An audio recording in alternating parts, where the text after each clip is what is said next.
This podcast is brought to you by Tacticam. This spring, I'm pumped right up. I haven't really utilized a point of view camera too often. I always found them a bit of a pain in the ass, to be honest with you. But Tacticam has made it super, super easy. I'm going to be running multiple cameras. And what's super neat about them is I can get a remote with the press of one button. All three cameras will be recording at the same time. We're going to have one at the bear bait, one facing me, and one on my bow.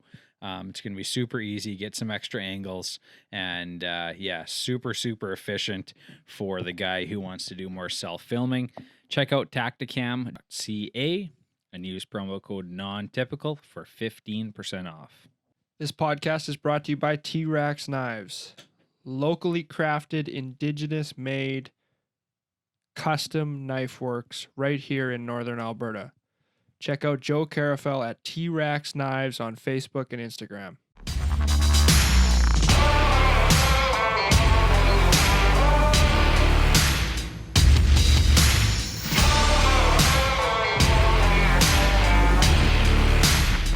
This is the Non-Typical Nation podcast with your hosts, Brody Teal and Erik Labrie. Let's talk hunting and absolutely everything else that goes with it. Okay, man, here we are. Another podcast, just you and I. We're back. And we're back. We are back. And that last one was a ton of fun. It was a good one. It was new, a little bit different, but it was lots of fun. It was. I'm glad we hit record that time for Manny. Yeah. Audio quality will be a little better. He did have to remind us, but yeah. kept us honest. And I was just saying, we shut the lights in the area we're doing this, a studio, and then we have our studio light on. And just the setting, it sort of gets you in the mood to talk. And it's just a different atmosphere, like we were saying. It's more of a studio feeling than, we got like a, I don't know, what are they even called now? Iridescent, luminant, I don't know. I don't know, but like I said, it feels like you're in the aisle at Walmart. Yeah. Just a bright fluorescent. Big white fluorescent. Light. That's the word I was looking for. Big white fluorescent light. Yeah. So we work together. I see you every day, but we don't talk a whole much during the day.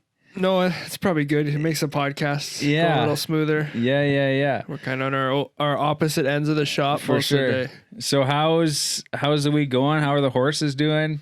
You killing any coyotes on the yard? What's going on? I wish I had. I've shot at a few coyotes this last week. Manny shot at a few when he was here, and we're just not having any luck with them. Yeah. So Manny shot one at about 400 yards. Yep. He couldn't retrieve it. Couldn't find it. Yeah, we never found it. It leaked a little blood and did a little tumble, but it was long gone by the time we were What did he shoot caught up it to with? it.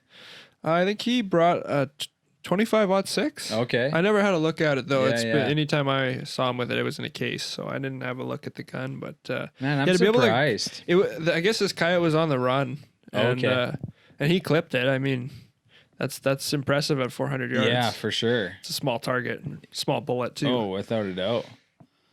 Yeah, and like with a bigger caliber, if you get their guts or anywhere, from their rear thighs forward, you're more than likely going to kill that animal. Oh, They're absolutely. Bleed out so much. But if you hit a bone, then you're just ruining it. Yeah. Like I shot a coyote once with a 30-06, 150 grain, whatever, federal $20 box of bullets or whatever, and it literally blew like a softball size hole right through the middle of the coyote. You split them in half, pretty much. Pretty much split in half. Like you could look through it. Yeah, so I've shot a couple with the 30-06, and they're. I kept it. I still, if anybody wants me to send a picture of the hide, I still have the hide, and it's just salted, but it's just sitting there at home, and that's actually the coyote I've mentioned. I've eaten coyote before. That's the one I ate. Oh, that's right. Yeah. So the first one I got that we split in half, we just tanned it. And the kids sort of use it as like a little puppet because it's literally just the shoulder. Yeah. So you can fit your hand in it nicely. And it's been in and out of their toy boxes and it's been around the house for like 4 years now or 5 years. And it's getting put to good use. That camera light isn't on. I just noticed. Okay. Is that thing still recording? But yeah, anyways, full of and then technical and then the difficulties. last one I got, if that screen's black, just tap the screen or touch it. It's still recording. Still recording. Interesting.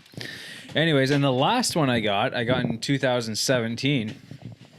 And so these are all just opportunistic coyotes that are running by. Yeah, we're I've not never diehard predator hunters by any means. No, Neither and one of us. I'm not a coyote hunter. I wish I had the time to. Me too. I wish I had the time, and I know I could make time, but I haven't. But yeah, the last one I got, same situation. It was split right in half. So I had intentions of doing a shoulder mount and incorporating it with the elk and the mule deer I got that year, and do like a triple pedestal mount thing. A lot of ideas. Yeah. You know, as a Well, that's taxidermist, the artist. yeah, Yeah. you know, you shoot something and you're like, yeah, I'm gonna do this, but then it's finding time to do it. But we will, and I gotta make it a priority, right? Yeah. The thing is, you work Monday to Friday or Monday to Saturday, and then you're gonna take a couple days off, or you schedule a couple days off. And the last thing you want to do is come back and continue working, right? Yeah. and what happens is you just get burnt out if you do do it. Absolutely. Yep. And to, you know, there's the whole thing of having your stuff sitting around the shop half done, and and then finding time to finish it, and then where are you gonna put it all? For sure. There's a whole lot of things. It's even my stuff, right? Like I always thought, great, when I start actually killing stuff on my own, I'll have it all taxidermied up. But I still got stuff sitting in the freezer. For sure. So I just have no time to want to even tan my own stuff. Yeah. Let alone but have a place for it. Like, this is like, I don't do any of the tanning. You do all the tanning. I almost think though, like, just tanning something would be, you know, if you shoot a bear, tanning it, throwing it in with a bunch of other bears, is obviously a lot easier than, hey, like my bears, I want to do a life-size mount. That's, you know, 20 hours of work, 30 hours of work. Where a tan hide, at least you can get her done and hang it up on the wall. Yeah. You know, sooner than. And it lasts forever. And, you know, it's not it's not a piece of art as much as it's just a fur, soft fur that's hanging on the wall. Yeah. Yeah. And so I've got one of my bears tanned hanging on the wall. And it's almost a shame, I feel, to just tan it, but they do look good, and I like that you can grab it and feel it. You can lay it down on the ground. The kids can sit on it, and you can show the cool markings and whatnot. But it's almost, to me, a bit of a shame for a nice bear to just tan it. What are your thoughts on that? To not bring it back to life. No, but but some guys, like, they'll shoot a beautiful deer and all they want to do is a euro just because they don't like shoulder mounts. Or some guys with bears, they've shot a bunch of bears and they shoot a great big one and all they want to do is get it tan because that's what they prefer. Yeah. What's your thought on just doing a tanned hide and a European or a skull, or going towards an actual mount? Well, with bears are funny. We've talked about it a lot before, and you can do anything. Well, the point of it being you're legally required to keep the fur makes it a little bit tough. Yeah. Right?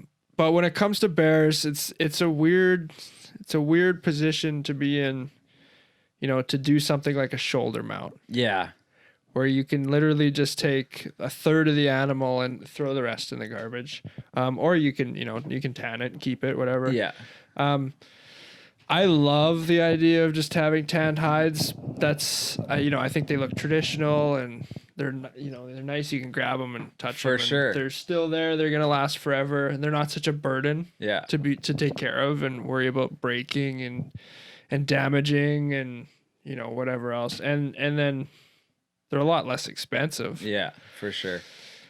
Space wise. But when it comes to if you shot an animal that just meant so much to you, you got to bring it back to life. For sure. Yeah. And, to keep it is one thing. If that's all you can do, keep whatever you can, do whatever you got to do. But if you can afford to, you got to bring that animal back to life. Yeah. Yeah. No, for sure. And that's the way I sort of look at it too. You know, the tanned hides are nice. Like, I wanted at least one tanned hide in the house. So, you know, you could throw it on the ground on a Sunday and the kids can look at it and check it out. And the one that we did tan, it's that one that has some blonde hairs on the back. Right. So it's sort of neat. It's got something unique to it. And, it was a bear where it was a decent sized bear, but not really one that, I've got 3 other ones that I want to do like life size. And then I have a bunch of shoulder mount ones I want to do. And the way I look at it is, I can't do a shoulder mount with everything. But the ones I do have planned to do these shoulder mounts with, they all have white on the chest. So I've got, I think, 4 with white on the chest. And so it was going to be like a 3 or 4 animal pedestal mount with them all together, showing off that white. Right. And I feel, yes, you're wasting the remainder of the hide, but I feel that you're going to give the most attention possible to that animal in that, in that style of mount rather than just a hide hanging on the wall. Yeah, for sure. You're showing off the uniqueness of that white patch. It's different. Yeah. But yeah, Alberta, they haven't made it very clear. They want you to keep and use the hide, but they haven't said how much of the hide. So they don't give you the option either to like take either meat or the hide, right? No. And but that's sort of besides the point. Like we're both in agreement that to bring the animal back to life is definitely, if you can afford to do it and if you have the space to do it, it's just as good as a photo or just better. Sure. If you got a good taxidermist, it's better than a photo. Yeah. Right. Yeah. And the thing is, like, we are here, we see it all the time. So I haven't really ever been in a rush to do my stuff because I'm working around taxidermy every single day. So we've hung up some of Amy's animals in the house. And so, my last few deer weren't big deer. So I just European mounted them. We brought my tan bear hide in the house. And now that I'm starting to have a few critters in the house, I'm like, you know what? Now I'm sort of getting excited to start mounting some of my stuff and hang some of my own stuff in the house. Because the way I always looked at it is, I see this stuff every single day. And, you have a deer hanging on the wall that's been waiting to pick up for 3 months, 6 months, 9 months. And you're so excited that thing leaves with the customer. I was always worried that I'd hang something up on my wall and I'd get sick of it because I see this stuff all the time. But then you realize when you have something that you put your, blood, sweat, and tears into to harvest and then to even mount it for this case, it means so much more than just, someone else's and deer. You're going to look at it as a hunter. You're not going to look at it so much as a taxidermist. Exactly. And I hadn't had anything hanging in the house that was mine yet. And now that I do, I'm starting to see, a different view on it. And I've got a few that I want to get going on. So it's just, a matter of saying on this day we're going to start. It's interesting. I was just sort of thinking of like a way to compare that, but I sort of feel that way just about hunting now. Like I've been out of guiding for 2 years, 3 years now. Okay. And like for a while I was always like, it's so much more fun to just take other people. It's better that way. It's easier that way. But now that I've started, like I got my 2 bears this year. I had a hell of a time this fall with elk, like good time. Yeah. Like, lots of opportunities and stuff. Now I'm starting to get that like greed a little bit where it's like, I want to shoot. Okay. So I want to pack the weapon now. Crazy because I was actually thinking of this the other day of you and how taxidermy to me, no, that's not the analogy I want to use. Do you get more pleasure out of guiding someone to a hunt? And would you be willing to sacrifice your whole hunting season to guide people? Without a doubt. Without even finishing that question. Okay. Yeah. There's been multiple times where I've had an opportunity to shoot something and just handed the rifle to somebody. Yeah. And it's just, I'm trying to think. It's so much, to me, it's just so much better, especially new people. Like, and maybe that's where it sort of came from. Like I always brought friends out hunting. That's just always you always have. Like I've always just people that never done it, I tell them bring rubber boots, bring a raincoat, bring a water bottle, let's go. Yeah. and just I'll take you out. At least that you experience it. And so many times, people have stuck with it, at least to the extent of doing it themselves. Yes. And I don't know. I really enjoy that. And then guiding people that come from the States and have, so many people have never come up to Canada, especially Alberta. It seems as though the moose hunting, bear hunting is sort of just affordable enough to be sort of a once in a lifetime thing for the average guy. Yeah. But it's also affordable enough, or it's also prestigious enough of a hunt, however you want to describe it. The animals are quality enough to attract big money people For too. sure. Yeah. So you get a whole variety of hunters and clients, but so many of them, it's just like it's their first time. They're very well versed in like turkey hunting or whitetail hunting in the States, or even elk hunting. So many guys come to camp and can't stop calling moose elk because they're just so used to being in elk camp. Wow. And it's just like it's like taking a guy that's totally more experienced than I am, but in a place where he's never been, and sort of just being that extra knowledge to get them the animal they want to be. They want to get their hands on. And I don't know. Maybe it's just the teaching and the you're definitely guiding. You're definitely a rare breed, because I don't know why I was thinking that. I was obviously talking to somebody. I think what it was is we were talking about, something you enjoy and then making it into a job, and then you do it so much, and then you're doing it for a different reason, and then you don't end up enjoying it like you originally enjoyed it. Turns into a job. And so somehow, like, it's crazy that you even brought that up, because I was actually thinking of you and wondering, like, like you're starting an outfitting business. So as an outfitter, like, do you enjoy the outfitting more than the hunting for yourself? And would you sacrifice your hunting season to run your business to facilitate, because you enjoy it so absolutely. much? Yeah, without a doubt. Wow, interesting. And I'm glad we came on to this, because I was, like I said, I was thinking of it the other day. Even these last 2 years, to ask you. Even these last 2 years, with you, with Manny, with our sheep hunts, with the sponsored bear hunt we did this spring, like, it's just like, hey, let's get a couple guys together and let's just go. Yeah. Like, I'll bring all the gear. Let's just go and do it. I'll cook. I'll do everything. Just let's go.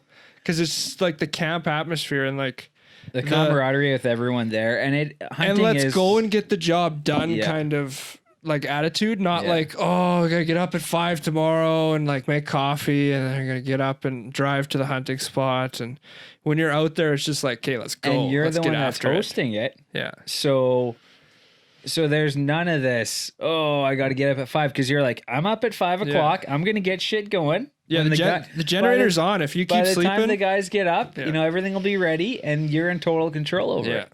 Yeah. Right? So, no, that's very cool, man.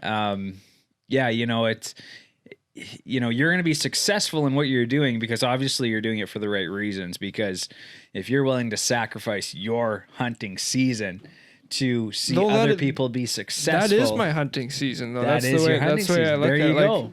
I feel it's shitty right now, because I feel like I've been out of guiding for 3 years now. Yeah. I took a year off. I had some shit go down with the last guy I worked for. And then I started my business that same year. So I sort of had a year of just getting stuff rolling, getting my licenses, getting my allocations, not really worrying about selling hunts right away. And then last year, 2020 rolled around, sold some hunts, was doing really good on my advertising.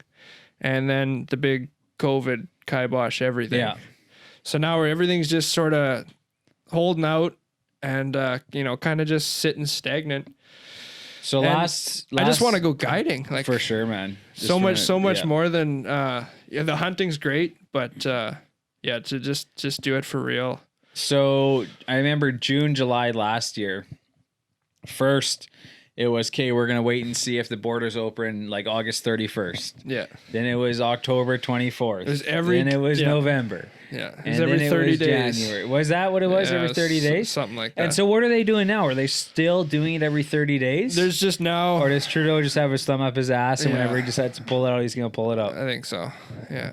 I mean, APOS has told us that there's just no update yet. They haven't given you any insider information? I don't think they have any information. They've been very, very open with everybody. Very helpful through all of this with helping guys get the grant money figured out and working with guys so that they don't have to pay for their licenses that they're not allowed to use and all this other stuff. Great job on APO's side. There's just there's no end in sight right now. There's no word on the border. The travel restrictions are getting stronger while everything else is relaxing. It doesn't really make sense. Yeah, I wonder what the logic is behind that, because case numbers are going down. Things are starting to open up. Yeah, you just got to hope that they're going to decide, the two yahoos on either side of this border are going to decide, yeah, we're going to let these people go back to work. Well, so the Americans, they've opened up their border. Their border was never closed. It's never been closed, okay. Yeah. It's just the Canadians. Yeah. Jeez, man, that's so frustrating. Yeah. So are they, federal government, have they been doing anything for the outfitters or you or I think the provincial government's taking care of people for the most part. Unfortunately, it sort of seems like, and I think a lot of people would agree with this, but not to get too political, it sort of seems like this whole pandemic and the way they've shut things down has really targeted small business, like just all across the board. So there's absolutely no help for any business that's younger than 2 years old. Basically, unless you can prove your income, there's not really any assistance for you. And of course, outfitting, there's no proof of value in your allocations or anything like that, so the bank won't help you. Yeah. So it's kind of a lucrative, sort of weird situation outfitters are in, but I'm luckier than a lot of guys. I think I consider myself lucky in my situation. I'm not paying a mortgage. I'm not feeding kids with selling my hunts. I'm sort of in the middle right now. I still work full time, getting stuff off the ground. So I'm better off to just wait till this shit all settles down. Are there many guys that are selling right now? Just to Canadian clients. I don't know. Selling their businesses, selling tags. I think that. Like, are there guys getting out of it saying, you know what? There will enough be. Enough is enough. I predict. And I could be totally off, but I predict when it opens or when it closes. I predict if they don't open. Well, when the border opens, hopefully that's soon, and outfitting starts to flow again, like the actual economy of it starts to roll. I think hunts are going to sell like crazy because there's a lot of Americans. There's just a lot of people, especially that type of people. Yeah, that just want this all to be over with. Oh yeah, they want to go on their vacations. They want to spend their money. They want to go isolate out in the bush. Yeah. None of this COVID shit affects hunting at all.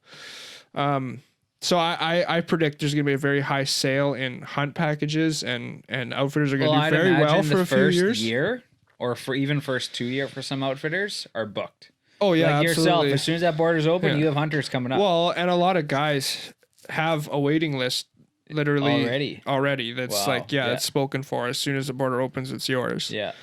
And, I have some guys lined up like that too, but I predict all the old guys that were sort of on the fence, or maybe guys that want to get out of the business, they're holding on to everything right now. And then when the economy of outfitting begins to flow again, guys have money back in their pockets. Yes. So many allocations are going to go for sale. Yeah. Businesses, equipment, full outfits. There's just there seems like there's a generation of guys getting out of it, and they just don't want to deal with the shit again. In case and they can't, right? Like it's so there's it's if you do it well and you do it right, you can make a good living. But there's also a lot of things that can go really wrong, and not put you in a good situation. I think COVID's done that for a lot of guys. Oh, without a doubt, man. And, an industry like yours, and like, I guess everyone in frickin' Canada has never dealt with this before. Yeah. And you guys, but your hands are totally tied because, or most years or every other year but this past year, you couldn't sell to Albertans legally. Yeah, you weren't allowed to. You weren't allowed to. So you could sell to other provinces, but 95% of the hunts were being sold to Americans. Or 98 or 99%. Yeah, people out of Canada. Yeah.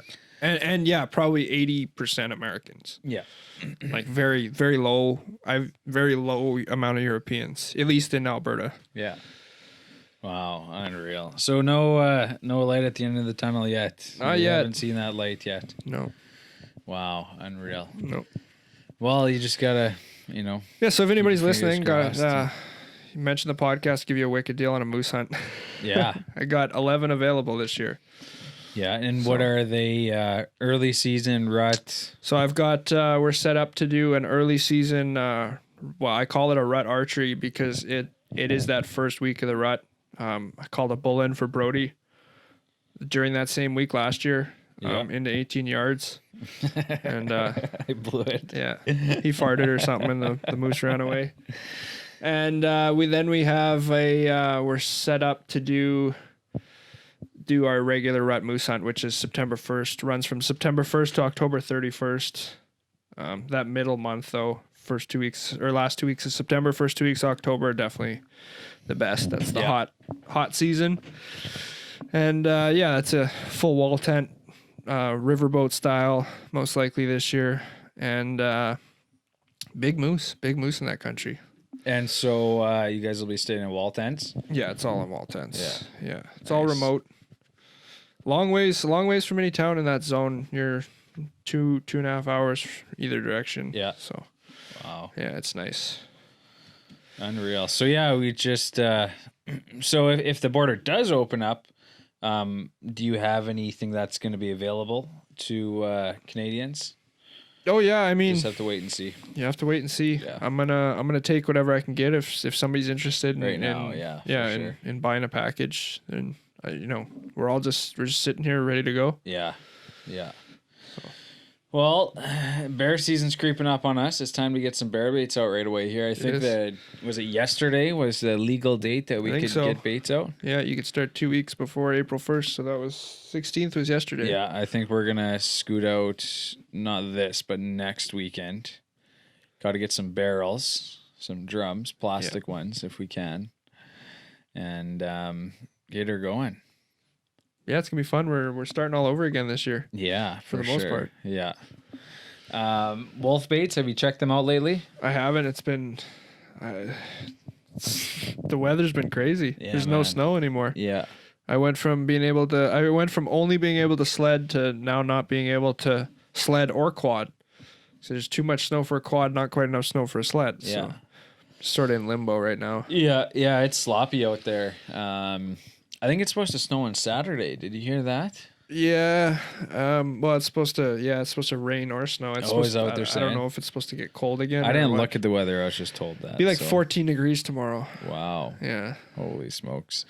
So things are warming up. That snow is melting. So it's only a matter of time. The bears are going to start, getting flooded out and start crawling out looking for. It would be nice to have an something to early eat. spring this year. As long as we can stay away from the fires. Yeah. We don't need a big fire season this year. No. That'll be too much. Last year, I don't think we had anything around we got here. lucky. Yeah. Yeah. It was scared of the COVID. Yeah. I want to get bear hunting early. I've got a busy May. May is going to be a busy month. Yeah. A busy month. We've got something planned in the middle of the month. I'm trying to get my dad to come up for 3 days and do something with him. Amy wants to kill a bear.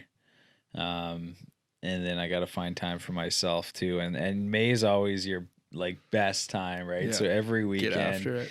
every, free evening. So yeah, May's going to be busy, but I would like to get out, middle of April and start hunting early. So if we have a good thaw, if it thaws, in pretty quick here, middle of April will definitely be okay. I think to be sitting at those baits. Yeah. Was it Manny in the last podcast? He said he killed a bear on April 2nd or 4th or something like that. April 2nd, yeah. That's Pretty crazy, early. That was 2 man. years ago. We had a spring kind of like this so far.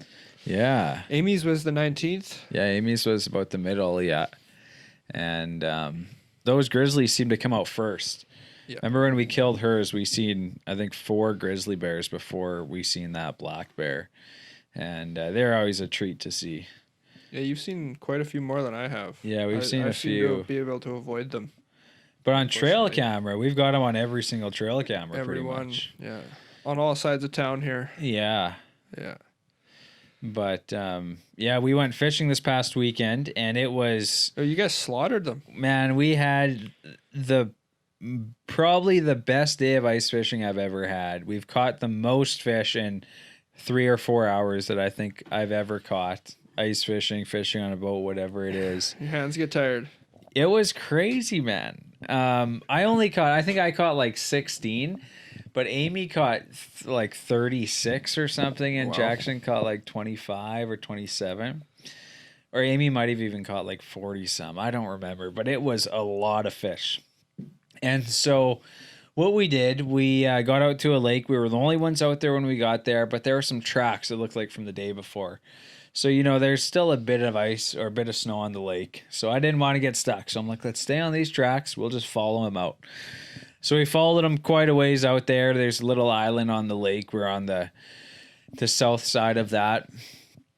We drilled 4 holes, all about 50 yards apart, 80 yards apart, so we could figure out sort of where these fish were, if there was a bit of a drop off, where the fish were biting.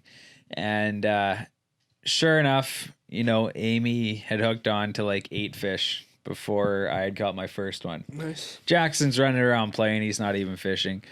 And then like noon, 1 o'clock came, and she just kept catching them, right? So I'm like, well, let's set up the tent there. We'll drill 4 holes and we'll see how it is. Jackson at 6 years old, it's tough to keep his attention to fishing if you aren't catching fish. For and sure. even if you are, Yeah. he wants to run around outside, build snowmans, slide on the ice, right? But yeah, so we drilled these holes and the fish just were biting nonstop. So Jackson got in there and he was just absolutely slaying them. So I was untangling line and unhooking fish for most of the day. Hooks. Yeah, and baiting hooks. We started with using full worms. And then we realized that wasn't going to last us. So then we were using half worms. And then we realized that wasn't. So we went down to a third and then to a quarter. And I bet by the end we were using little chunks of worm that were about 3/4 of an inch long. Like just chunks. Not a front, not a back, just a fucking middle chunk of a worm. And they were biting on it. And then we ran out of worms, so we're using spoons and rapalas and everything else, and it was just a feeding frenzy down there. So what we found, we were fishing about 10, 12 feet. They were biting those hooks on the downward flutter of that jig or that spoon. Right. And so we always found when we hooked a fish and caught it, we'd reel in, bring the fish and, take the hook out, let it go back in. Then we'd drop our line in and the fish would nail it. So what we'd do is we'd bring the hook right up to like 6 inches below the ice and just jig it right there, and then we'd drop it down, and almost every single time we'd have fish biting it. And those pike, man, when they freaking hit that line, they hit that thing going 20 kilometers an hour, and just fish all over the place. So it was a lot of fun. Nothing big though. They were all right around the same size. They were all right around 60 to 70 centimeters. And so we fished this lake back in January, and same thing, we caught like 40 fish, but they were all in that same size group. Right. And so what that tells us, and speaking with Fish and Wildlife, this lake tends to winter freeze, Winter kill, yeah. Portions of the lake. So this is 1 year of fish. This was probably a 4 or 5 year old fish when this portion of the lake winter killed 5 years ago or 6 years ago. Nothing smaller than 60 centimeters and nothing bigger than 70 centimeters. So it's one age group of fish basically. Yeah, so strange. Like I tried moving a little ways and just seeing if I could maybe catch something bigger in like the reeds, something shallower, or we went a little deeper to see if we could catch some different fish, and nothing. They were all right around the exact same size. That's a ton of fish, though, to be able to catch close to 100 fish in a couple of hours. It was. And so this was going to be our last day of fishing. So we were going to go perch fishing, but we heard that the fishing wasn't too great on this particular lake. Guys couldn't find the perch. Yeah. So we opted out. Amy's like, you know what? Our last day of fishing, let's go back to this lake and let's just catch a ton of fish. Yeah. And that's what we did, man. Old Trusty. Yeah. Up north there. Yeah. That's what we did. A ton of fun. Now that lake there, have you heard of anybody fishing it in the summertime? I think there's a few guys that do. Don't know if they access it from the other side of the reserve. Is there better access on that side of the lake? I have no idea. I've never even been to that side of the lake. So where we access it on the east side, I'd imagine that road probably gets pretty sloppy. It does, but it wouldn't be too bad. Yeah, it's not too bad if it's dry. Yeah. Yeah, and there's no boat launch there. It's just weeds. But you could push like a little John boat out there, put a canoe out there pretty easily. It's a big lake though. It is. You be careful too. So we're talking about Uticuma Lake, and I didn't realize how big. Like you mentioned to me, it's one of the larger lakes in Alberta. It's like one of the second largest vehicle accessible lakes in Alberta. Or something like that. Interesting. Yeah, it's huge. I didn't realize really how big it was either. Yeah. But we spent a lot of time there. I spent a lot of time there growing up. So have you covered, a ton of different areas on that lake? We've always fished the exact same two spots. And I've never fished where you fish. Really? Never. So that's never where that I've close. always... We always go way out around the island or something. I've explored around a little bit. So as the island, are you going north of the island? You're going west. South. So southeast. Yeah. So that's where we were. I've always been. Oh, that's where you were. You weren't like close to the access point there, like in January. No, in January we weren't far by off the island. shore. No, we were just. So you get on to the lake. Yeah. And then we took a left, so we went south, and we were just off of the shoreline, probably. I don't know. I would say a kilometer. And you guys slayed fish that day? We caught 40 fish. And we didn't catch a single fish. Yeah. We were fishing the exact same depth as you. Oh, okay. We could see your tent, but we were about 2 kilometers away. Wow. Interesting. Yeah. Right along the same shoreline. And so were you by the island then, or were you along? Oh, you were along the shoreline. We were north of you. You were north of me a couple kilometers. Because we went to that other access. See, and growing up, I was always told, I haven't done a lot of exploration on this lake lately, in the last 5, 6, 7, 8 years. But when I was a kid, I was always told stay away from that other side of the lake. And I always remember seeing vehicles sticking out of it and quads and skidoos. Oh, really? Because a lot of guys used to go out there when the walleye was still open. Yeah. It was a big hitter walleye That lake. was just 4 years ago, 3 years ago, because we used to take walleye from that lake. Big hitter walleye lake. Yeah. And so guys would go crazy over there. And I remember several times going and seeing ATVs and skidoos and stuff sticking out of the creeks there. Yeah. Trucks. And so I always just never even really risked it going that way, because there's like 3 or 4 creeks that flow into that side of the lake. And it's a big lake, and it's a muskeg lake. There's a ton of gas. Yeah. So I don't know. I've always been really careful. There's a lot of snow on that lake, too, on a typical winter. I remember one time I went out there in 2017. It must have been 2017. And I had a big lifted truck at the time, and it was right up to the doors. Really? It was like 3 and almost 3 feet of snow. Wow. There was some hard pack, thankfully, but there's lots of snow up there. Yeah, I fished that lake quite a bit. Haven't seen anyone in the water. We've seen a lot of guys stuck. Yeah. Like we used to always see guys, like I'd always stay on the path. If I got a truck, I do not want to risk anything. Yeah. Stay on the path, but there's always someone who decides to go his own way, and then he's shoveling himself out. Or well, in that lake, just like our lake and any lake, it kind of creates its own weather, right? Like that. My dad works right in that area, basically right on the shoreline of that lake, and I've done quite a bit of work up there in the wintertime, and it's either 6, 7 degrees warmer on a warm day, or it's 6, 7, 8, 9, 10 degrees colder on a cold day. Yeah. Just between this town and, Uticuma or for Nipisi. sure. Yeah. It's just it's just, it's its own little hole. And it gets big snowstorms out of nowhere, and lots of bad weather. Mm-hmm. Yeah, there's still one permanent shack out there. There was a couple that was pulled off, but yeah, no one else fishing there. Couldn't believe it. We've seen one guy in a side by side for a couple hours, and that was about it. Well, it's just not. It's not worth it when the game fish. You can't keep the game fish really, right? Like you can keep the pike there, but to travel all that way, even from Slave, it's an hour. Yeah. Just for pike, it's tough, right? Yeah, and we didn't bring any home, and we hadn't intended to bring any home unless we caught, a real big fish. I made the mistake of putting back like a really good fish there, big pike, a few years ago, and as soon as I did it, I regretted it. Yeah, there's some big ones in that lake. Yeah. And you know what? We mounted some big fish from that lake, I remember. But this was several years ago. Yeah. We had a few guys that they just knew how to catch big fish in that lake, and they consistently did. Yeah. But it definitely did winter kill 4 or 5 years ago.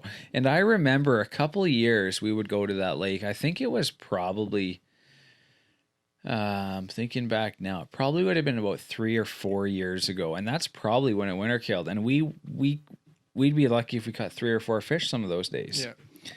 And then when we first went to that lake, like 6 years ago, it was like it was now, just catching a ton of fish. And then it died down for a couple of years. So something happened because, all we're catching, when you're catching 80 fish and nothing under 60, nothing over 70, that's telling you that they're all the same 99% of these fish right now that are in this area are the exact same age. Yeah. Yeah, but no, it's just super cool, especially for the kids, man, when you actually see them take your hook, and it's something else. So did you guys bring your underwater camera for that one? We didn't. No, and we were sort of kicking ourselves. It probably would have been a mess, honestly. Yeah. With the pike and that many fish. And yes. lines wrapping around. Well, that's the thing with pike is when they hit it, they just take her away, right? And they try to twist up and spin around shit. Roll. And yeah, the old gator roll. Yeah. Yeah, no, and we didn't bring any home, and it was nice sort of going home that night and not having to fillet a bunch of slimy pike. Yeah.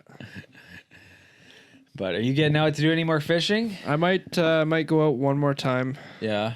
Maybe one last hurrah. I sort of gave up. I very discouraged about ice fishing the last few years. Yeah, Slave's been slow this year, man. I talked to a bunch of different guys, and we were on Slave.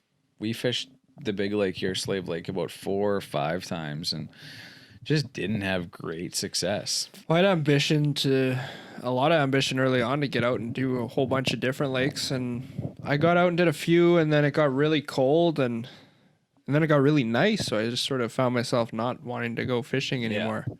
But I'd like to get out one more time. I'd like to chase some perch. Perch are really on my list. Yeah.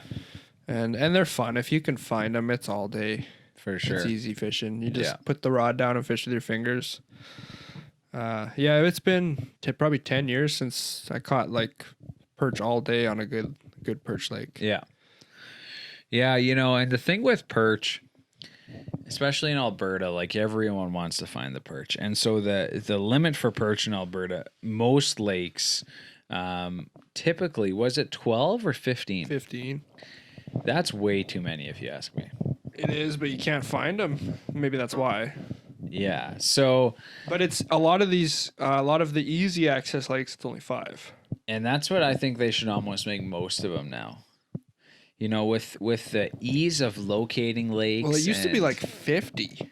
Why though? I don't understand. I don't know either. Just because there's just so many. They thought there were so many of them. Yeah, but now there's so many people fishing, and word spreads so fast about these different lakes. Yeah. I think it would make sense to lower that to 5. If someone wants 15 perch, you go there for a weekend, go there for 3 days. Yeah. It's sort of like the burbot thing too. Like on this lake, you can keep 12 burbot, 10 burbot. So I seen 3 guys with 30 freaking burbot. They filled up like this sleigh with 30 burbot. Yeah, that's a lot of meat. That's a lot of meat, man. I think now's the time to be fishing those burbs too. They're I don't know. I think they're spawning now. They are, yeah. This is sort of the time for them. Have you ever seen those videos of those burbot balls? Yeah, I have. Where those guys put underwater cameras down and they're just like a ball of ball. snakes. Yeah. Oh, it kind of looks gross, but yeah, it's like a spawning ball. We actually seen one in the hole. So Did we you? were reeling in a pike, and this burbot just right under the hole just Oh, came yeah? swimming by. Yeah. So that was sort of the cash fish. We said if anyone catches that burbot, everyone else has to pay him $10, but no one got Nobody it. So caught it, yeah, they're usually sneaky on the dead stick. yeah. They like something that's sitting right Just along the laying bottom. on the bottom. A Where minnow we- that's too close. Yeah, and that's typically what I would like when we're fishing for walleye. We're jigging right off the bottom. Yeah. But yeah, they like to hit those ones that aren't even moving sometimes. Yeah. But with these pike, we found they were hitting about within 8 inches from the top to 5 feet from the top. So they were That's that strike biting- mentality. Yeah, quite a ways up. Attack from below. Yeah, it was something else, man. Very, very cool. Very sharky attitude. Yeah. Yeah. And it's cool when you see him just strike that thing. So, unfortunately, we couldn't get onto any real big ones. But the thing with that lake, like you said, with all the snow, with rivers flowing into it, you don't really want to be on a truck when you're. And you're a long ways out there. Like Yeah. if shit went down on that lake, it'd be a while before somebody was able to help you. Well, that's like we got on the lake and he was like, "Oh, no one's here." She's like, "I sort of wish somebody else Somebody would was be here, out here." Yeah. There's not even, and then and then you're 80 kilometers from the nearest town. Exactly. Yeah. Yeah. No, I don't. When I was 18, 19, 20, I was a little more adventurous with my truck. And then I invested in like a good quad that I know wouldn't let me down. Unfortunately, it has now a couple of times, but Yeah. those are just battery issues. But that's something you definitely don't want to be is stranded in your truck somewhere. Or without your truck. Well, the thing without the your lake. truck, the way I look at it is, as long as your truck's parked somewhere, you can eventually get to it and hopefully Yeah, get as yourself long out. as it's not parked at the bottom of the lake. Yeah, for and sure. you're standing there wondering what the hell you do next. Yeah, could you imagine your truck goes under by the island and your keys, your phone, eight you got clicks nothing. from the shoreline, and then Yeah. you're 3 clicks to the highway, and then you're 80 clicks to town. Man, yeah.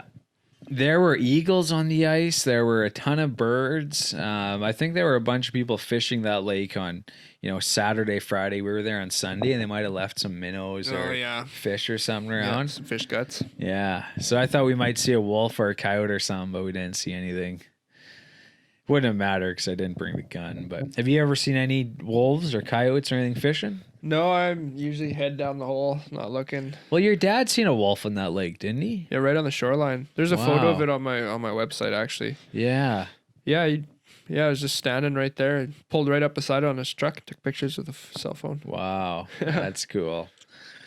Right on. Yeah, I'm always a little envious of those guys who work in the oil industry because they're outside in these, beautiful areas all the time and the, sort of middle of nowhere a lot of the time. Yeah. And they're the ones that see the big deer and the caribou and the moose and the wolves and bears. Yeah, And but they also got to be out there when it's raining and shitty for and sure.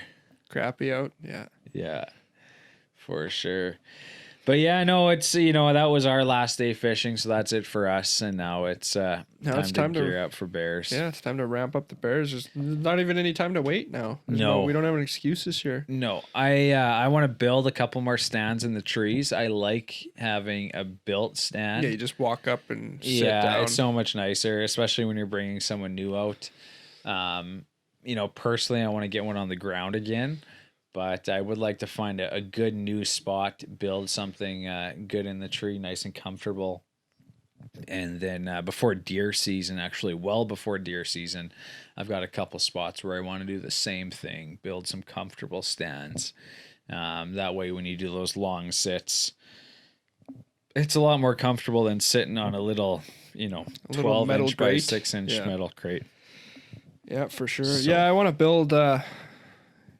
God forbid the lumber prices actually went down, but I want to build. Did they go down? No. I hope they do, no. but they won't. No. They're supposed to go up again. Yeah. No, I want to build a wooden blind on my elk hunting property there, because I just found that It would just be nice some days to be able to just climb up into a tree. Oh, for sure, man. And I know nobody's gonna mess with it or anything. So, and then we got some bear baits to move around and starting fresh. Yeah, for sure. Well, yeah, it's go time now, man. Yeah, I'm gonna go hard on the spot and stock for bears this year too. Yeah. Between the horses and just getting on a quad, hopefully 2 lots. Try and kill something. Are you gonna get your horses out around here to do some hunting? Yeah. Yeah. Yeah, definitely. Yeah. We actually went out. We were out shed hunting a bit the other day, just on the property, but in the trees. And they do very well right inside the bush. It's gonna be lots of fun this spring. Yeah, for sure. Yeah, and I'm nice and close too. Right, I can go right across the highway and sort of get up into the back country there and hunt all the open cut blocks and stuff. And do it on horseback. It'd be lots of fun. Yeah, we're spoiled, man. There's beautiful country all around us. We don't have to travel too far. Yeah. We went for a little cruise. Was it last night? No, the night before. We went south of town just for a little drive. With the time change, it's nice. It's light out till 8:15 or so. Yep. So we went south and just covered some ground to see if we could see any cougar tracks or see what was moving around. And a lot of fresh wolf tracks. And we went quite a ways back. But it's just nice. We got some longer days now with this time change. Hopefully we can keep it like this. I don't like it the other way around. Hopefully they're done with this daylight savings. Yeah. I'm very curious what the reasoning to continuing it. Why are we keeping it? I don't know. The only thing I heard, the reason why they don't want to switch it back is because of these sporting events like hockey games and whatnot. It's going to throw off the whole TV schedule. Oh, let's not throw off the TV schedule. Yeah, the almighty TV guy, the telescope. Because we have 2 NHL teams, a couple CFL teams. I think that's all Alberta has for major sporting teams, and even CFL. I'm not a big football fanatic, but I don't know. Is that pro football? It's our version of pro football. Yeah, guys go to the CFL to make the NFL. Yeah. But yeah, no, I'm done with it, man. I like the longer day. I like having more light in the evening than in the morning. Oh, absolutely. Yeah, and it just feels right. Like that day, I don't know what the time change was. Sunday. Sunday, yeah. So Sunday, I woke up late because I just didn't set an alarm. I usually wake up when the sun rises. I woke up late. Everything felt messed up. Most of my day felt off. It just didn't feel like it was the right time. And I a lot of times I just sort of feel like I know what time of day it is, especially working outside just by where the sun's at, right? For sure. But by evening, the sun's starting to go down, and it's we've already had supper and I'm like kind of relaxing for the evening, and it's not dark out yet. No. Like it's 7:30 and it's like a beautiful evening. Nice. Yeah. And the weather was good too, so that helped a little bit. But to be able to sit on the back deck or whatever and at 8:00 in the daylight still, it just felt right. Yeah, you guys got a beautiful spot there too. And yeah, it's a killer, especially like late. When does it change in the fall? Is it November, middle of November or something? Yeah, it's right in the beginning of November. Is it? Okay, so come mid-November, it's pitch black at like 4:15, 4:30. Yeah. Ridiculous. I would much rather it be 5:15, 5:30. Yeah. And getting up in the morning, like I always remember it because hunting season and guiding, September, you're getting up at 5 a.m. or 4 a.m. in the early part of it to be ready for 5 a.m. sunrise, 6 o'clock sunrise. Yeah. By the time end of October comes, you're sleeping till 6:30 to get up for the 7:30 sunrise or whatever. Yeah. So it's like it's like a decent work day. For sure. You're not getting up at a stupid time and going to bed at a stupid time. It's like 7 and 7. Yeah. 7 and 6 p.m. And then November comes around, the clock rolls back. You're getting up at 5 a.m. again. Yeah, I know. So that you can be done at 4 to sit, twiddle your thumbs. Exactly. For another 8 hours before you want to fall asleep. Yeah. So, majority of the population is against it. So we'll have to wait and see. And on weekdays, I can't even go out and shoot a chicken after work Oh no, you can't do nothing. because it's literally dark you're watching the sun when go you down. leave. Yeah. I just hope they don't take it the other way. I hope they keep it this Well, way. this is the way this is like standard time. Is it? Yeah, it's daylight savings is in the winter. Oh, okay. So this is like what it's supposed to be. We roll it back. Oh, okay, I see. Pretty sure. Yeah, I think that's right. Interesting. Well, we've got it now. So I like that Facebook meme. It was a picture of an old First Nations chief or something, and it said only white man would cut the top off a blanket and sew it to the bottom and try and make it longer. yeah, it's classic. It doesn't really make you the whole time change thing. I'm sure there was a reason for it back in the day, but No, there's not no now. reason No, it for doesn't make any sense. No, Why nobody's our work day's 9 to 5. Why are we using the sunlight early in the morning before most people are even awake? No, it just throws people off. And then the day of the time change, they say that week of the time change, there's like a major spike. Oh, a huge spike in heart attacks, Yes. strokes, all this crazy shit. Car accidents. Yeah, it's crazy, man. I remember listening to that interview on the radio that day. Yeah. But the guy That's who wild. was vouching for it, or even vouching for the change, I think it was, he wanted to keep the daylight savings, the MDT. The other way. Yeah, the other way. Yeah, and I can't remember why. And he said, what was I think people get more. I don't know what the reason. Oh, was. because you get more sleep out of it somehow or something. Yeah, I don't know. But like rolling it back at that time of year in November, especially up here in the north, you deal with so much of that They're seasonal depression. Yeah, and so what they had said is if we kept the extra hour in the evening, there would be a few days where the sun wouldn't rise till like 9:30, 10 a.m. Yeah. And that's too late. Oh, for I remember. people. I remember that now. Yeah. That's too late because then you're going to work in the dark instead of coming home in the Instead of dark. coming home yeah. God forbid. Yeah. No, yeah, it doesn't. I think people are much happier.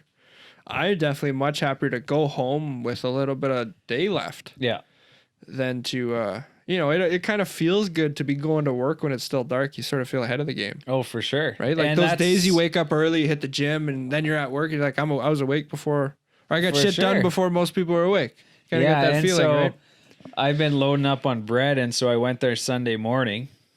I usually go at 8 a.m., and I left at 8 a.m., and so we had the time change, so the sun was just starting to come up. Yeah, And it was beautiful. feels good. It feels so good. Where typically I leave the house at 8:15 and that sun's already been up for an hour. Yeah, But now with this change, it's a little bit later, and you feel good. You Feels feel ahead of right. the game, right? Yeah. And then you have dinner in the evening, and you still have some light to go outside and have a walk or do whatever. So I found no, it's my last probably 2 months or 6 weeks.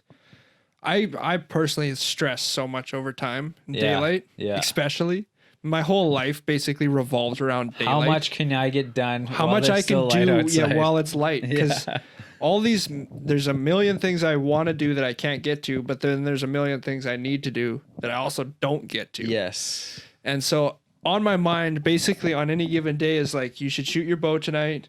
You should, work on a podcast. You should probably read a little bit of a book, and you should, not to mention you got to eat supper. You got to feed your animals. Yeah. You know, do whatever. You should work with the horses.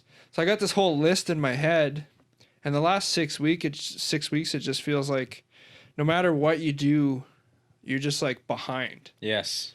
Yeah. And I was kind of trying to explain that the other day when we were talking about it in the shop. Like, it just feels like you just feel so fucked up inside. Yeah. Like I do anyway. Yeah. And I can attest to it, especially when it comes to hunting season. Like, if I slept in on a hunting day, I feel like I killed somebody, Yeah. or like I betrayed know. somebody, betrayed myself. Like, As what are you I've- doing? What is wrong with you? You fucking slept in. Yeah. As I've gotten older, like it's nearly impossible for me to sleep in now. It seems like every year I'm getting better and better at waking up at whatever time I need to wake up at.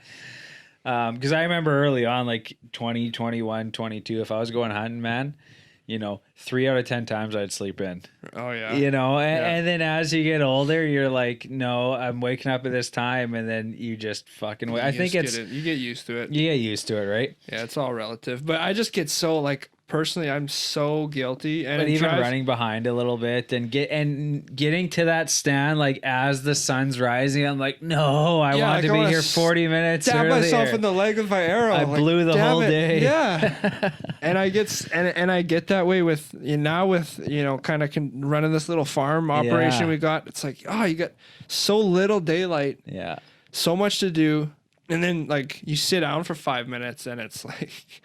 What are you doing? Get up. Yeah. You're wasting. You're burning daylight. There's like a little voice in my head that's always like, you're burning daylight. You're burning that's daylight. how I feel about this fucking thing right here. Your phone. When I'm on my phone too.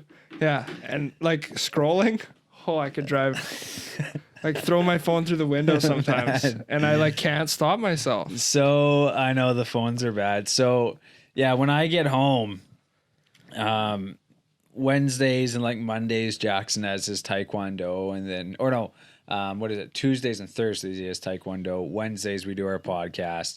So the evenings I have the most time is usually Mondays and Fridays, and then Saturdays and Sundays if we aren't fishing or doing something like that.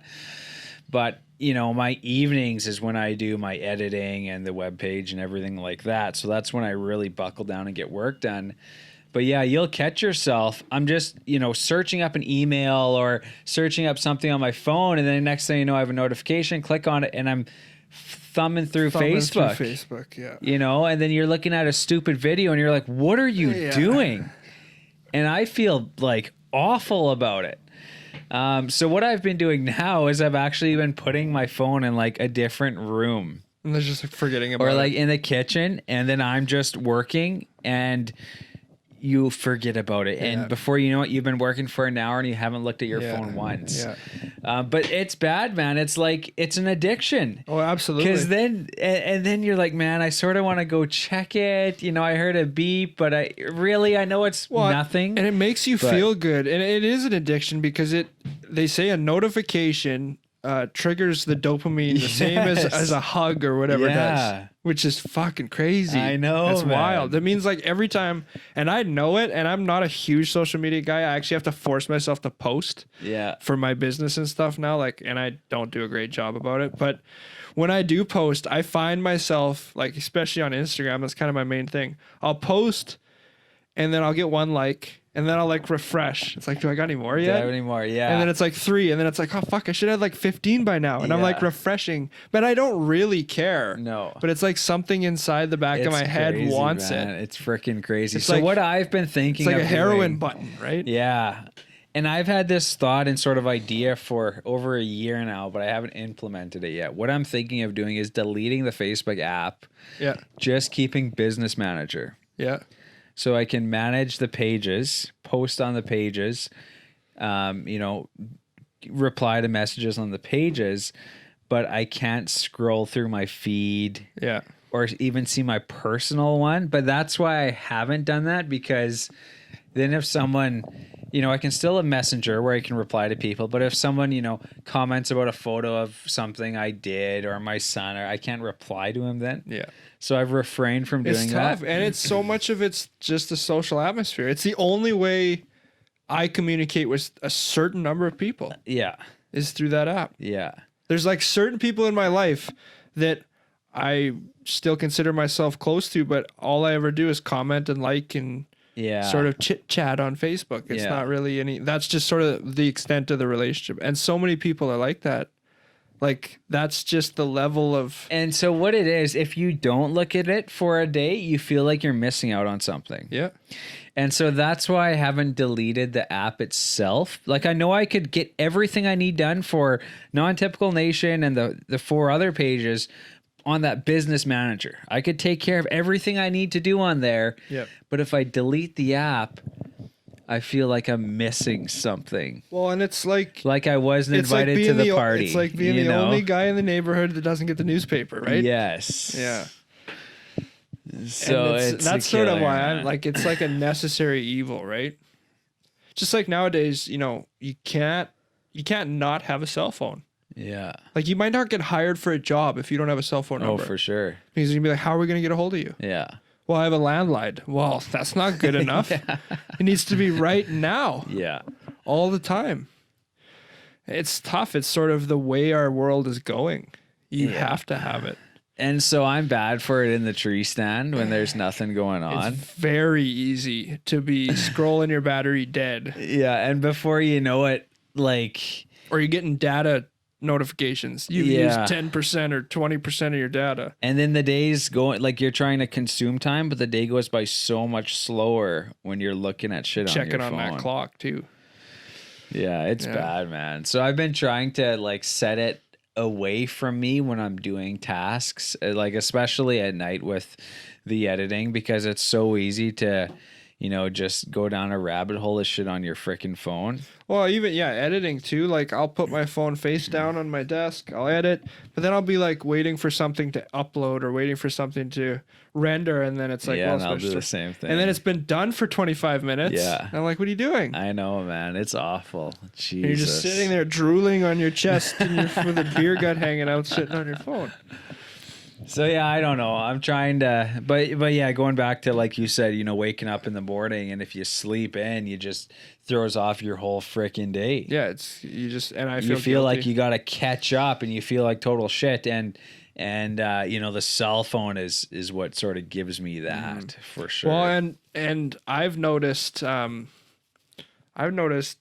know, for several years in a row, I had 2 very long breaks from a cell phone, and basically like normal society. Like I'd go 6 weeks without a phone in the spring, or 5 weeks without a phone in the spring. For the most part, like maybe on a weekend or so, I'd check my notifications.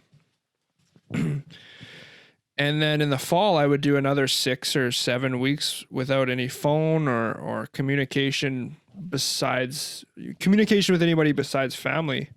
And it's sort of nice. It's like a reset. And you just get to a point where you don't even want to look at it. It's been 6, 7 weeks or whatever, and you get home and you don't want to look at anything. And you start scrolling, and you're almost laughing, shaking your head, because everything just totally seems like bullshit. It doesn't seem important. It's not real life. It's just first world problems, et cetera, et cetera. So how did you, like, where were you? You were out in Well, you just be out of cell Outfitting? phone service, guiding. Yeah. guiding. Okay, I see. Yeah. And just, you know, not have internet access, be too busy, Yeah. be in a place where you don't have cell phone service. And a lot of times I would just turn my phone off, put it on airplane mode, keep it for pictures, and run my inReach, which I'm only texting the girlfriend, or, you know, the odd text to my mom, make sure everything's good at home, and that's it. No Facebook, no Instagram, no nothing, no music even. And that was one thing I learned very quickly that you do miss, and music will help you stay sane. Yeah. But yeah, all the other nonsense, that you just realize how ridiculous it is, and like how nonsense, how stupid, not like, just has no value in worrying and energy and all the time people put into Facebook. Yeah. Well, it's being manufactured to just be a total necessity in the society we live in. You know, just to communicate with family is one thing. You know, I'm sure you with your family, I know we do. We have a family chat. Oh yeah. Where every day people are posting what they. It's mostly what my they're brother doing that posting day. political shit lately, anyway. Yeah, a lot of political banter. But to run a business, man, if you don't run your business, a portion of it on Facebook, If it doesn't have you're gonna social be media, falling behind. yeah, you're behind. yeah, You're behind. you're losing out on a good whole portion generation. of clients that 2 generations Yeah. of clientele, right? so it's, you know, like, it's crucial for what we do. It's the best method for us to get our content out to people and share what we do with people, share our passion with others. So I'm grateful for it in that way. It's like with anything, though. It's like, you know, alcohol, drugs. I mean, not drugs, but anything. You got to control it. Moderation. Yes, and Right? moderation. It's great to have. It is definitely a necessity in this time time in the world, but you gotta have some self-control. Yeah. So now what about hunting in moderation? Oh no, absolutely not. For what reason? Tell me how it's bad for you in any way Yeah. Well, yeah. besides my bank account. Yeah. I was gonna say hunting's hard on relationships. It I is. We were haven't talking about that experienced it earlier. too much. Well, I've got a We're great both- wife who supports it. Both of us, knock on wood. Knock on wood. But we made a short list, very long list A of long friends list, yeah. that haven't done so well in the female department the last couple of years. Yeah, hunting Related. All hunting related. Yeah. And it's just, I think it just comes down to, sure, a lot of people shaking their heads, but it just comes down to not being home. Yeah. You know, you're not focused on what your partner wants you to be focused on. Yeah. Or you don't see it the same way. And it's hard. I'm sure it's like with anything, but it's hard for certain people to see a hobby as something of value when somebody has that much passion put into it. Right. For sure. Like it's more than it's just, I don't know. It's hard to explain. It's like the kid that was out every night, no matter how cold it was, playing hockey on the pond, skating on the pond. He's the one that's going to the NHL. Yeah. Right. Because he really wanted it. So why is that? You know, I don't know. It's same with just, if you love something so much, just do it. Because the world is so fucked up. For right sure, now. man. Yeah, without a doubt. My wife was talking to someone the other day and she was telling my wife that she told her husband that, he can't go crazy with hunting. Hunting is just going to be a pastime that he does every now and then. She's like, I don't know how you put up with it. Get out. And so, like me and Amy were talking, like hunting, if there's no hunting industry, we don't have a roof over our head. We don't eat. It's your like livelihood. This is our life. That's fine with them because they have different lives and they live in the city and this and that, where us, hunting puts food on our table. Literally food, but also, it puts our kids in school, and hunting is just something totally different for us and for you as well. Like that's your business. And I want it to be, and I've said that since I was 16 years old, that this is what I want to do. It doesn't matter if I make money or not. Yeah. And so that's why I'm lucky. And I think, because if you work a full-time job and let's say you work shift work and you're off 10 days and you're home 5. So you're gone from your wife for 10 days and then you're home for 5. So you're going hunting. So then you're never home. Yep. Right. Where I'm lucky, and even you too, right? Where your work is your hunting. Right. And then so when you are done your hunting and you're off work, you're home then. Right. Yep. And so that's what, I'm fortunate with Amy, and she's very understanding with things. But no, man, it's taken. It's tough, and it takes a special kind of person to support their partner, whichever direction you want to look at it, to pursue something so ferociously for that sure it could possibly cost you your well-being. Yeah. Right. Or your it could cost you your value of life going up. Yes. Potentially. Right. Yeah. Like I know I would have a lot bigger savings, or maybe a nicer vehicle or whatever if I didn't hunt. Oh yeah. Right. Yeah. But my life looks a lot better when I look back on it. Yes. Because I do hunt. Way better. Yeah. I've done things that, my parents never imagined doing. And been to places that people have dreamt to be. Millions of people have never been. Yeah. And there's a million places I want to go that I've never been. Yes. But that's my value. That's what I want. When I have kids, I want to be able to tell them stories. Yeah. Of things I did, places I went. Yeah. And hopefully take them to those places if they still exist. But so, yeah, I don't know. I just think pick something. If you got something and you really like it and you enjoy it and you can live and breathe and die with it, then just do it. Because, man, this world is just, I don't even know. Yeah, and you got to put more value on experiences than items. Oh, Right? absolutely. Like if these experiences, they cost money. Yeah. So you could stack your bank account and buy the nicest car, or, a $5,000 necklace or whatever it is, or you could go and experience these things. And you don't have anything you can hold on to, but you've got some incredible memories and stories to tell. And, and these, like the guiding and outfitting industry is great because, you save up a little bit of money and you set a goal with where you want to go. And, if you got the money, you can go there and experience that. Yeah. And I remember very distinctly going through high school. I always had very good grades. I did very well in school. Very athletic, did very well in all my athletic stuff. And so it's just sort of, and I went to a small school here in Slave Lake. Like my graduating class was 13. Wow. My school had less than 80 people when I graduated. So very personable, got to know my teachers. I went from play school all the way to grade 12 in the same school. Knew everybody. It was sort of just thought that I was going to university. Yeah. I kind of thought that, I remember discussing it with my parents, counselors, teachers at like 16, 17, grade 10, 11. Okay, what are you going to do? What courses are you going to prep for to get into whatever you want to get into? And that was kind of the idea. I always thought, I remember telling my parents, I don't want to live paycheck to paycheck. I want to go and make a bunch of money and then go and do what I want.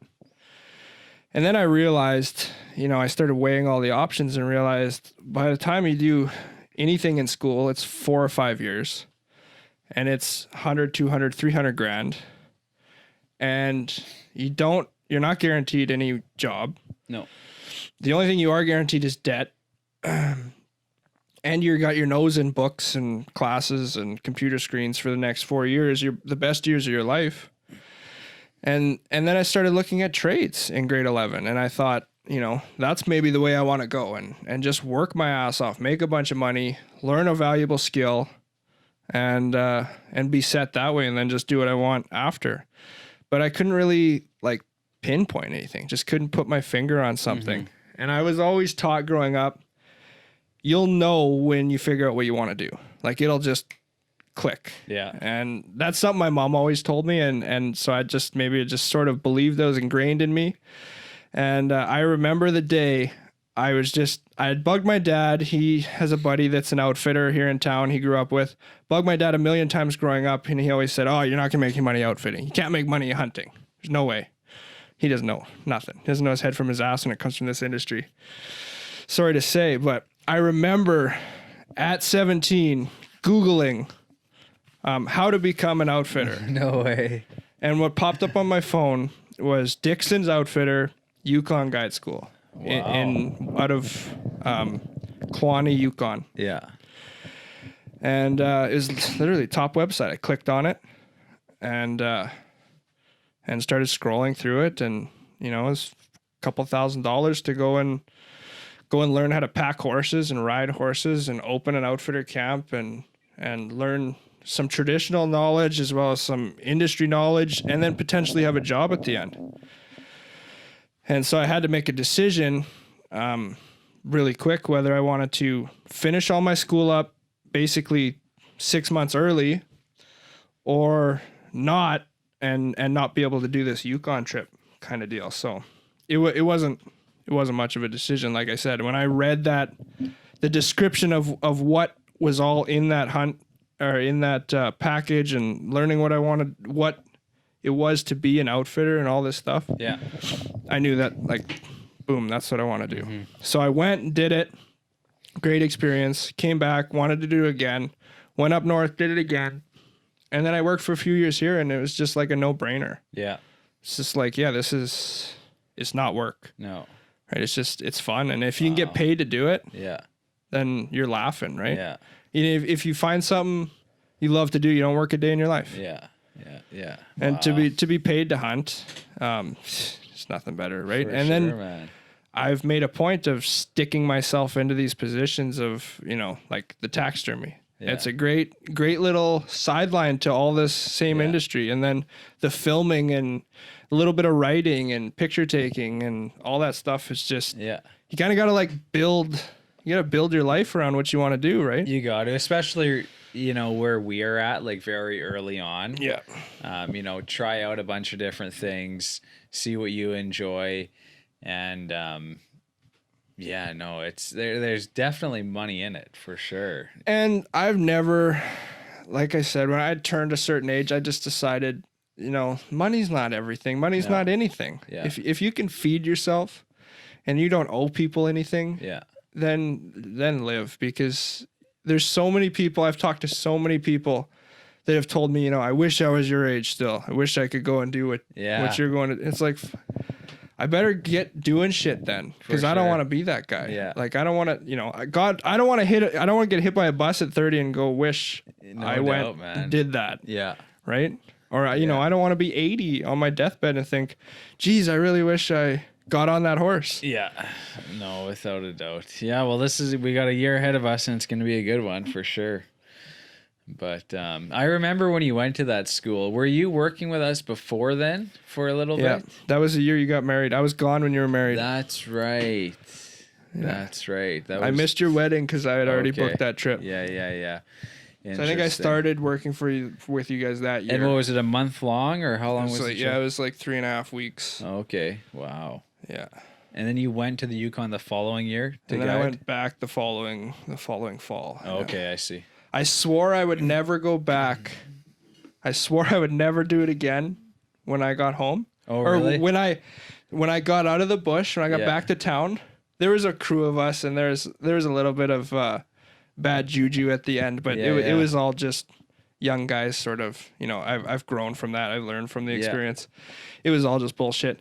But there's a little group of us that were kind of sour at the end, and it wasn't too bad. But I just thought, I'm never ever gonna do that again. That was such. Yeah. It was. I was always happy I did it. Yeah. I thought, you really made it through it. Good job. But now you never have to go back. Yeah.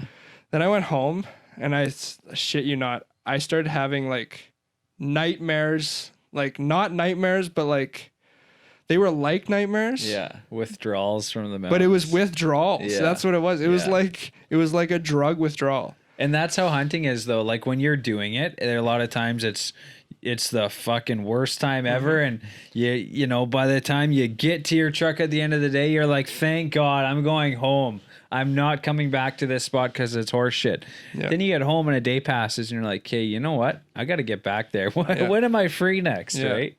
Yeah. Oh yeah. And I never, when I was on the back of a horse one day, literally freezing to the point where my hands and arms were blue in the rain. And I thought I never ever want to be in this position again. But I would love to be freezing my ass off on the back of a horse right now. Just to be in the mountains again. Yeah. And I think part of it, or a lot of it, comes out of just being so young when I got into it and not really realizing what I was capable of. Yeah.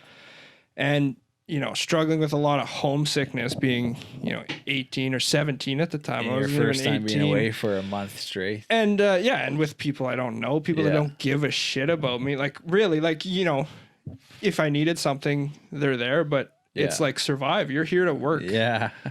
Right. And so it was kind of a rude awakening. And I appreciate all those times. I like to throw myself to the sharks a little bit.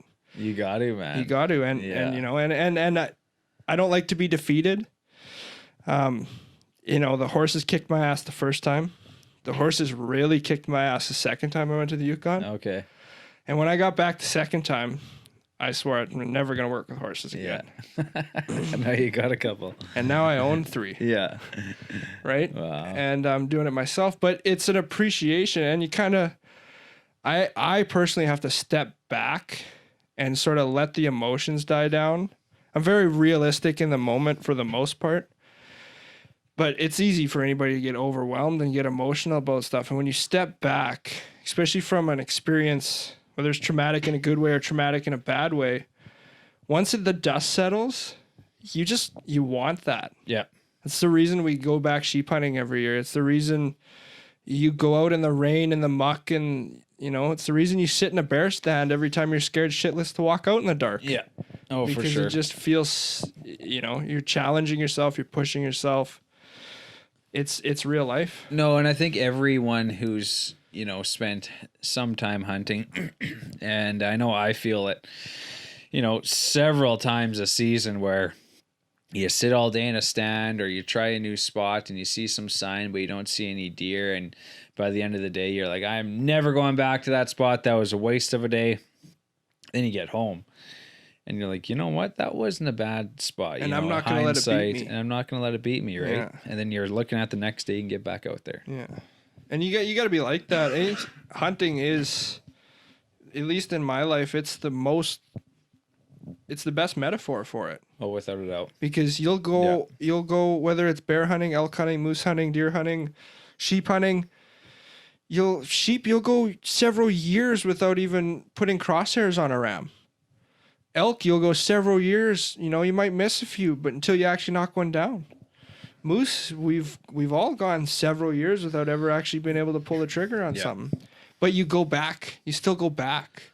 And you still go and try and you still get after it. The odds are against you, but you just it's the challenge of it, right? It's the same.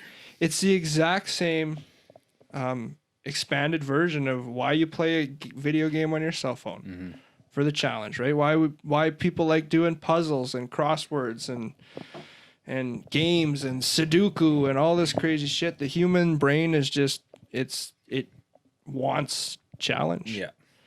And hunting is it's a mental challenge, it's a physical challenge. It's a primal thing. It's an emotional challenge. Yeah. And it's fucking primal. Yeah. Yeah. Right on. Well, let's wrap her up at that, man. That was a good one. That's good. Okay, guys, thanks again for listening or watching. All of these podcasts are now up on YouTube as of the last one, and we're going to keep them up there. We appreciate it big time. It was fun. It's a good one. Right on. Let's wrap her up. Cheers.